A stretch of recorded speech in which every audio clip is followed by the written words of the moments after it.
tonight's the mid-season championship. You run for double points tonight, right? The drivers are briefed at Grundy County Speedway in Morris, Illinois. Tonight could make or break what's going to happen. Double points will be awarded, so even the smallest mistake could lead to a devastating upset. I'm still second place in points behind Ryan Hoffman. All I needed to do was stay in the top 10 for the rest of this year. I have this thing locked up.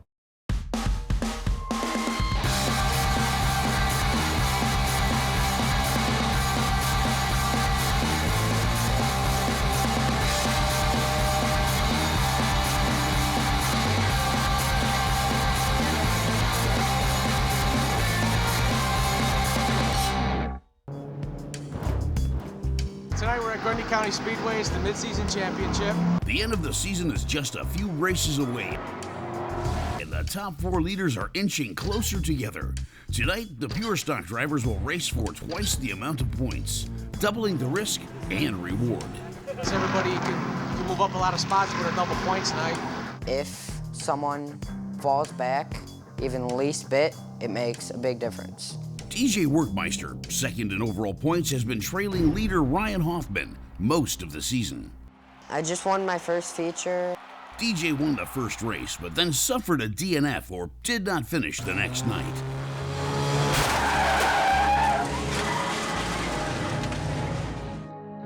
I didn't wish for anything bad to happen for DJ, but when it did, I'm not gonna lie, I was pretty damn happy about it.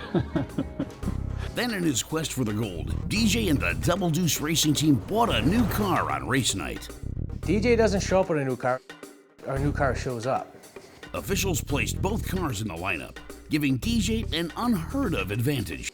The 43W is DJ Workmeister. Okay, that guy? 43W is DJ. Okay. Right. I don't see him that he's supposed to be up that far, is he? He's supposed to be way in the back. DJ attempts to place the new car in a better position during a heat race and is sent to the back. Then he crashes the new car during the feature. Big wreck happens right in front of me. A car comes up behind me and hits me right out of it. And goes on to grab the win. That car was fast. Yeah, I'm bad. I'm real bad. Let's hear it for the winner, car number 08, DJ Workmeister. DJ finally found his groove and won most heat and feature races, but he remains behind Ryan Hoffman. Ryan just snuck up, got into the lead. DJ's winning features every week. Great.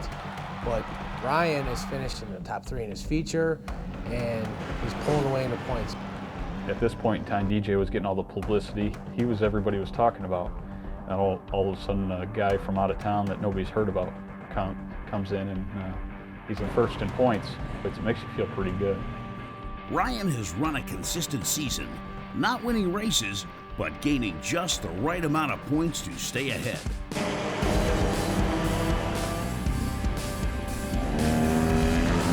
Good job, buddy! But DJ's small victories are closing the point spread. Minor accidents clouded Ryan's chance at the championship. DJ, I knew, had the race won. There was no doubt about it. He was far ahead. I was coming up close to second. I just wanted to have a good finish. And all of a sudden, I see a car spinning.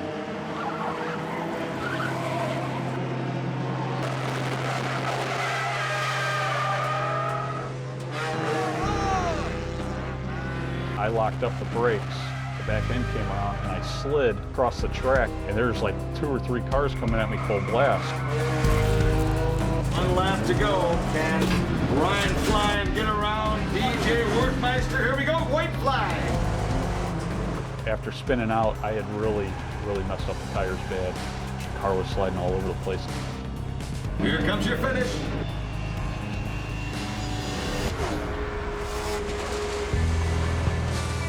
Speechless, I don't know. You looked really good out there. You did an awesome job. All right, good race, man. Good job, man. I think that there is a point that proven that I am the better driver, but Ryan is still leading the points ahead of me. All I needed to do was stay in the top 10 for the rest of this year, and I have this thing locked up. As the competition heated up, officials began checking the high-ranked cars a few weeks ago, looking for cheater parts and illegal modifications. And tonight, they will look over the leaders again. We call it flashlight tech. They walk around the car with a flashlight. Okay, your camber looks good. Your spring heights are fine. Pop the hood. Oh, I don't see anything visual. You're done. The class is real hard to tech because we got 40 different kinds of cars. I'm not worried about tech at all. Nothing that I feel that I've done to my car is illegal, and I'm not worried about it at all.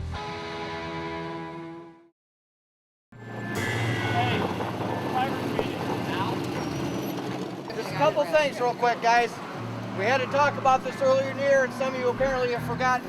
Before the special night of racing gets underway, the drivers are warned about their impatience on the track. At some point in time, you guys have got to lift that foot off the gas pedal. Everybody pretty much in agreement on that? You've got them wheels cocked like this, and you're just still on the gas, not lifting off. When you bite, you're coming down sideways right in front of a pack of cars. You're going to get it right in the driver's door, I'm telling you. Somebody's going to get hurt. Officials aren't messing around with dangerous driving or illegal modifications to the cars. We're checking cars, we're checking stuff a lot that we usually wouldn't check, trying to catch people off guard. The top 3 finishers in both heat races will be inspected.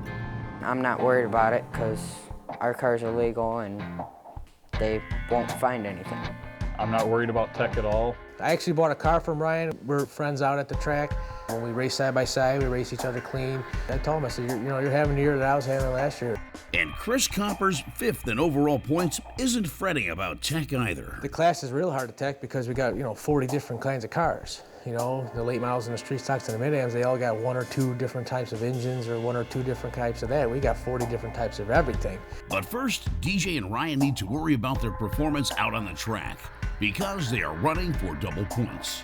I don't think I'll be able to overtake Ryan tonight, but it will be a big difference. Got to take it more serious than the previous nights, but I mean, it's just racing. It's normal night. The point standings before tonight's race are: Ryan Hoffman is the leader, DJ Workmeister 2nd, Eric Bedreau, DJ's teammate, is 3rd, and Kyle Lindemuth is 4th. 8 laps will be the distance of this first pure stock heat race for tonight's big annual mid-season championship event. Eric and DJ are in the first heat together. DJ is not the only one concerned about this race. Eric is anxious since he and Kyle Lindemuth are only 11 points apart. DJ starts in the 5th row, and Eric is closer to the back. In order to gain points, they both have to finish in the top 5. Here they come, picking up speed. Green flag for underway.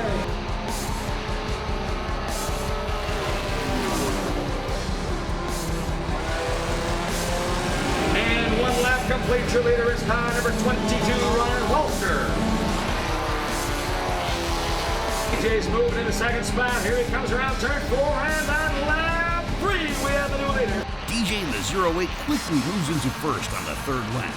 But his teammate Eric Bedreau in the 09 struggles to make up any ground. The white flag coming out next time by your leader, car number 08. There's your winner. DJ Workmeister wins the first heat race. Eric finishes out of the top 5, gaining no points. Both will have to wait and see how their main competition handles the next race. Heat race number 2 lining up for the pure stocks. Ryan Hoffman and Kyle Lindemuth are in the 2nd heat race. Kyle starts in the 5th row, and Ryan is closer to the back. Here they come, green flag. Car number 27, Devin Brand is your leader, making 1 lap complete. Kyle in the 44 guns it, trying to get into 1st. And now Kyle Lindemuth, car number 44 on the back, shooting the 5th lap, challenging the leader. And Ryan in the 117 motors from the back to the front. Kyle moves into 1st on the 5th lap. And the battle going on for 3rd spot. Ryan struggles as he advances his position. Kyle holds the lead and wins the race. Here comes your finish.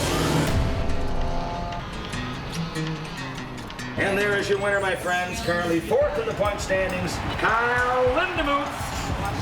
Ryan finishes 2nd. DJ, Kyle, and Ryan are guaranteed to gain points from the heat races as long as each of them passes tech. Officials pour over the car with flashlights. The fate of the leaders will soon be realized. Go ahead.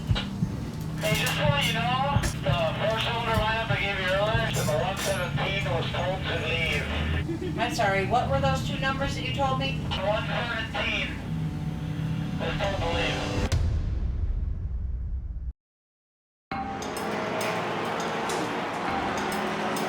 DJ, Kyle, and Ryan all finished in the top 3 of the heat races and then were put through tech. I'm not worried about tech at all. Just getting ready for the feature now. Earlier in the season, the drivers were warned that any cheater parts or illegal modifications would result in a DQ or disqualification. A couple things. Spring rubbers from last week.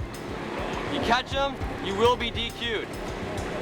Since double points are being awarded tonight, any mistake like a failed inspection could mean disaster. They've been hounding everyone about cheating. They've found a couple spring rubbers in some people's cars, and I'm not worried at all about my car because I know I'm legal. Well, basically tonight's double points night. It's mid-season championship, so we're checking cars, we're checking stuff a lot that we usually wouldn't check, trying to catch people off guard. You could probably check every single one of those cars out there and find something in the rules that they're not following. Armed with flashlights, tech officials pore over the cars, scrutinizing for anything illegal. And they need to hurry. It's a long race night and the track has already begun to line up the 4 cylinders for the feature race. Go ahead. Hey, just to let you know, the 4-cylinder lineup I gave you earlier, the 117 was told to leave. I'm sorry, what were those two numbers that you told me? 117 was told to leave.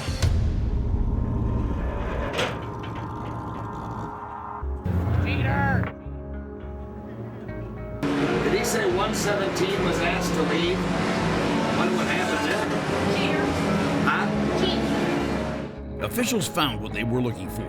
Points leader Ryan Hoffman is accused of illegally modifying his car. We found that he was heating up his coil spring. He needed the left side to sink down so it goes into the corner, which is already set in. The corner's better and he gets more speed through it, which we finally caught. We didn't catch earlier in the year, we should have. I mean, can't modify suspension, it's got to be completely stock, so we had to DQ him for it. And they made a devastating decision. Ryan Hoffman is disqualified for the night, earning 0 points. First in points. Yep. You know, just like that, it's gone. So what they did is they were counting coil springs. What I did is I heated them up to shrink them so the left side sat lower. Didn't know it was a rule until tonight. Got busted for it, and that's it. Most of the time when people break the rules, they say, come back next week. You know, make sure you don't have this for next week. Or so, you know, something like that. They would tell them, just make sure for next week you don't have those springs. You know, but they DQ'd them. He heated up his springs and shrink them on one side. Oh. There was what? Yeah, He heated his strings up with a torch and shrunk them on one side. You have to go home? Huh? You have to load up and go? Yeah, we DQ'd him for the rest of the night. You've been leading most of the year in points. They've teched your car every weekend that you've come, and they don't find anything for the 6, 7, 8 weeks that they're out there teching you. He looks good. He's clean. And then at double points night, they're hawking your car. Nothing changed between week 8, 9 to the week that they teched me and disqualified me.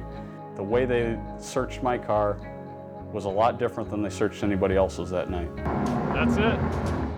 You know, why would they check his at that time, at that moment? You know, they didn't do that last year. They did it this year. Why? Now, maybe somebody tipped him off and said, hey, I think his car's leaning to the left a little bit. You might want to check that. So they said, yeah, good idea, we'll check that. You know, and only on him. Ryan Hoffman, the leader for most of the season at Grundy County Speedway, is loading up to go home. Months of hard work washed down the drain in an instant. And there is your winner, my friends, car number 117, Ryan Hoffman. 117 was told to leave. It sucked because it was his year, and something like that just ruined it. I felt bad for him because it was a dumb rule, and they've never checked it on anybody else ever. The first thing I asked him was, you better not have done that to the car that you sold me, because that's the car I'm racing in. No, I didn't do that. I said, okay. Probably more than likely just going to put the car up for sale and fix it, I guess. If I knew it was a rule earlier, I wouldn't have a problem with it. But they said no cutting of coil springs. I guess they consider that a modification. I didn't cut it. I didn't take it out and put a lowering spring in it. It's the stock spring that came on the car. I heated them up. I guess I could have sat on each side of the car for half an hour, 45 minutes, and let the spring settle itself, but you know, I just sped the whole process along. Now that Ryan has been disqualified, all I need to do is finish in top 10, and I'm in first place in points. First in points, yep. You know, just like that, it's gone. So, any of you guys out there that think that it won't happen, just watch your cars. Ryan Hoffman suffered a crushing DQ after the heat races tonight. 117. I still believe.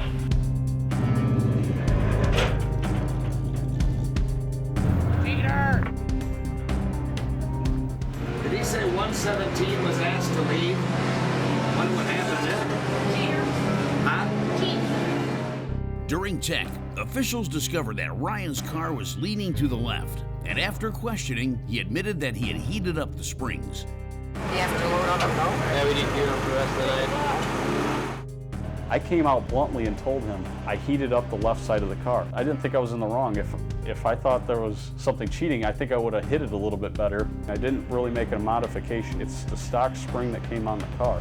I heated them up, you know, and I just did it to fasten up the process. Ryan, who was first for the overall championship, will gain no points for the night. Now that Ryan has been disqualified, all I need to do is finish in top 10, and I'm in first place in points. DJ, as of right now, is still a few points behind Hoffman. Hopefully, with a little bit of luck, we can have another good feature. All right, everybody, heads off, hands in the air. It's 4-cylinder pure stock feature action on our mid-season championship. If DJ manages to finish in the top 10 of the feature, he is guaranteed to move into first for the championship. He has a lot of work ahead of him because for this race, he starts dead last. He's a smart kid, he drives with a level head, very patient, picks them off one at a time, and hopefully it makes it to victory lane again. But will nerves best DJ? He's run an inconsistent season with many wins and rookie blunders. Here we go, green flag.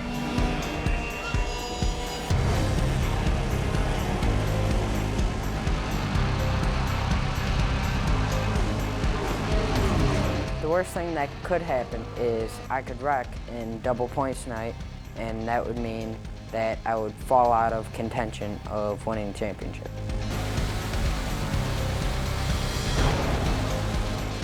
Number 5, Joe Kilpatrick is your leader. DJ's dad, Rob, watches carefully for mistakes. It doesn't take DJ long to make it through the pack of cars. And here comes DJ Workmeister 08 moving into third spot. There you go, come on kid. But the 08 has got company. Kyle Lindemuth, fourth in overall points, pokes holes in the traffic. He is hoping to fly past DJ's teammate Eric, who is third in points. In fourth spot is car number 44, Kyle Lindemuth. Right behind him, that's car number 19, Chris Tuckers. Eric's battling it out, 44 is right there with Eric. Eric's got a little bit of work to cut out, the 44 is very fast. Kyle's Uncle Dale watches just as closely as Rob. Come on DJ, who's red kid? DJ Workmeister, car number 08 into the lead on the 7th lap of this pure stock feature event. DJ moves into first, but Kyle in the 44 is creeping up behind him. Here comes your finish.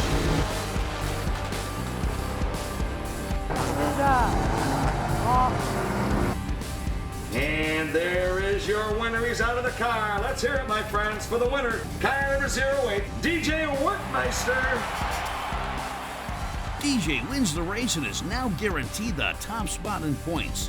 Kyle finished third. DJ's got the points lead. And this has been an unbelievable dream season. As a father, I can't even say how proud I am of the kid. This puts me in first place. DJ had a much faster car, and I had the consistency. With it kind of getting taken out of my hands with the double points, and I knew there was no way I was going to catch him. Right now, with me winning the feature in the heat race, that's 150 points that I caught on Hoffman. Even if he does come back, I don't see him being able to catch me in points. Hopefully it means I got a championship, but I got Eric and Kyle Lindemuth right behind me, so I still gotta try my hardest. DJ's teammate Eric didn't have a great night either. He placed out of the top 5 in his heat race and came in 6th behind Kyle in the feature. Yeah, I tried following DJ for a couple laps, and I couldn't keep on the bottom like he can. He just started hitting a couple people, and I don't want to tear up my stuff. Which means the 44 has taken over Eric in the point standings. I finished ahead of Boudreaux. Definitely third and close on second, probably. I'm leading points for the second time of the year. I'm excited and worried if Ryan Hoffman's gonna come back or not. They were using DJ as like a golden boy, where it was good publicity, kids in the papers, oh, a 14-year-old kid racing at a big track, and bringing fans in there, and we got to get him up front. If we can find something on somebody else to help this kid out, let's do it. It was stupid. I was maybe pushing the envelope a little much on what I did. It wasn't illegal, and it wasn't legal. Betting on red and black, you have a 50-50 chance of which way it's going to go. And I just bet on the wrong color that night, and it went against me. But everything happens for a reason, and live to race your next race. You learn from your mistakes. The point standings after tonight's races are: DJ Workmeister has the top spot, Ryan Hoffman is 2nd, Kyle Lindemuth 3rd, and Eric Boudreaux is 4th. On the next Pure Stock. It's going to be my first time in the late model. It's really exhausting running back and forth from the 4-cylinder to the late model. The championship was there, but kind of all taken away all in one night. I decided that I wasn't going to race again. Without Ryan, I don't think there's that much competition. To not come out the following week would have made me look like more of a coward.